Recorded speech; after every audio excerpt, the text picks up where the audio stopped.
Do you imagine an India that is purely Hindu? Is there a place for Muslims in India in the future? ये सवाल उन लोगों की समस्या है कि जो हिंदू और हिंदुत्व को जानते नहीं है। अब देखिए, हिंदुत्व की फिलॉसफी क्या है? वो कहता है एकम सत विप्राहा बहुधा वदंती।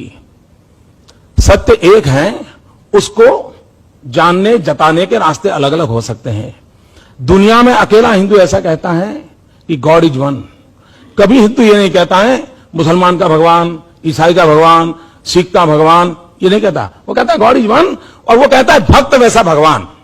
अगर भक्त पहलवान है तो भगवान हनुमान है।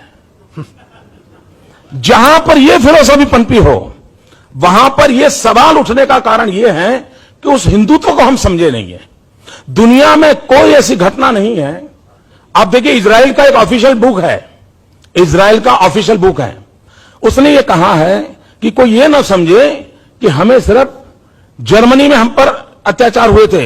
2500 साल में हम दुनिया में जहां जहां गए, हर जाति ने हर कहीं किसी मौके पर हम पर जुल्म किया था, कम अधिक मात्रा में। लेकिन अगर कोई दुनिया में अपवाद था, अकेला हिंदुस्तान था जहां पर हमें 2500 साल के इतिहास में कोई कष्ट नहीं हुआ। हिंदुस्तान ऐसा है, जब पारसी हिंदुस्तान में आए तब गुजरात के किनारे पर राजाओं बसते थे।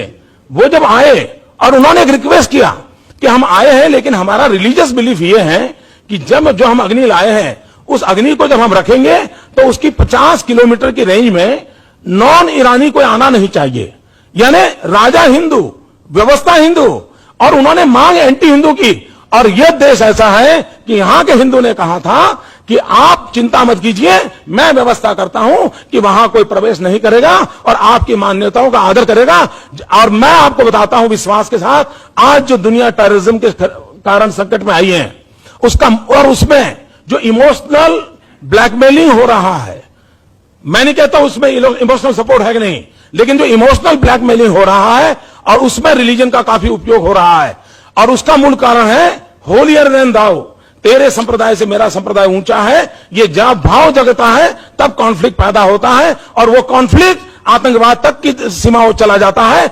अगर कोई कहता है हिंदू ही है जो सर्वसमावेशक है, जो कहता है आप जिस भगवान को मानते हो विश्वास से मानिए आपको परमात्मा प्राप्त होगा, आप जिस किताब को मानते हो विश्वास से मानिए आपको प्राप्त होगा, यह मूलतः हिंदू फिलॉसफी है। अगर इसको अगर नहीं समझते हैं और उसके कारण उसको ही क्वेश्चन कर देते हैं, तो मैं समझता हूं समस्या पैदा होती है।